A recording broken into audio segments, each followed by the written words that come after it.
ఇంత స్పష్టంగా కేసీఆర్ గారు గోదావరి నదిలో మాకు 963 టీఎంసీల నీళ్లు కేటాయించారు.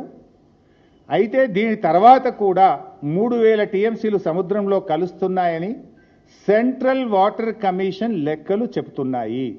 ఆ 3000 టీఎంసీల్లో కూడా ఇదే ప్రోరాటా ప్రకారంగా మాకు 1950 టీఎంసీల నీళ్లు కావాలి.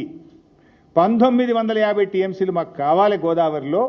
ఎందుకంటే మా హైదరాబాద్ నగరం 1 కోటి జనాభా ఉంది, 30 లక్షల మంది మైగ్రెంట్ వర్కర్స్ ఉన్నారు.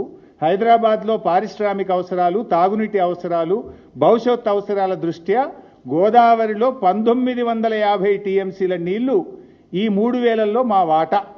ఈ 3000 సముద్రంలో కలిసే దాంట్లో మా లెక్క 1950 టీఎంసీల నీళ్లు ఇవి మాకు ఇవ్వాలి అని కేంద్ర జలవనరుల శాఖకు ఆనాడు కేసీఆర్ గారు రాసిండ్రు. అంటే ఇప్పుడు మనకు వస్తున్న 968 కాక మరో 1950 మా లెక్క అని కేసీఆర్ చెప్పిండు. రేవంత్ రెడ్డి ఏమంటుండే 1000 ఇచ్చి మొత్తం తీసుకో, 1000 ఇచ్చి మొత్తం తీసుకో. కేసీఆర్ చెప్పింది ఏంది 1950 ప్లస్ 968 మా లెక్క అని చెప్పిండు కేసీఆర్. మరి రేవంత్ రెడ్డిని ఇప్పుడు ఎవరప్ప చెప్తున్నట్టు? బంకచెర్లకు ఎవరు ఈరోజు దాసోహం అవుతున్నారు?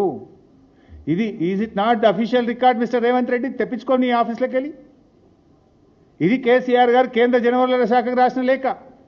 నువ్వేమంటావు 1000 ఇచ్చి మొత్తం తీసుకో. 1000 ఆనిచ్చేది ఏంటండి? ఆల్రెడీ 968 అలొకేషన్ ఉండే మనకు.